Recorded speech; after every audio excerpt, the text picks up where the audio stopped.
கவிஞர் டேஷ் நாட்டைச் சேர்ந்தவர். ஆன்சர் கிரேக்க நாட்டைச் சேர்ந்தவர். பாரதியார் காற்றை மயிலுறுத்து அழைப்பதை குறிக்கும் சொற்றொடர். ஆன்சர் மனதை மயக்க செய்யும் மனதோடு நீ வா. பொறுத்துக. ஆற்றில்லா ஊருக்கு உப்பில்லா பண்டம். நொறுங்கத் தின்றால் ஒரு பானை. ஆற்றில்லா ஊருக்கு ஆன்சர் அழுகுபால். உப்பில்லா பண்டம் குப்பையிலே. நொறுங்கத் தின்றால் 100 வயது. ஒரு பானை சோற்றுக்கு ஒரு சோறு பதம்.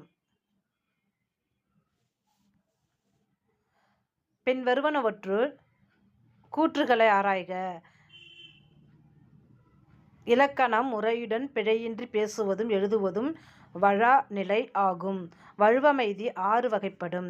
என் தங்கை வந்தாள் என்று பசுவை குறிப்பிடுவது திணை வழுவமைதி ஆகும். கூற்றுகள் 1, 3 சரி, கூற்று 2 தவறு. ஆன்சர். நாடக கலையை மீட்டெடுப்பதே நமது குறிக்கோள் என்றவர் டேஷ். ஆன்சர் கூத்து பட்டறை ந. Muthusamy. Thank you. We will continue this in the next video.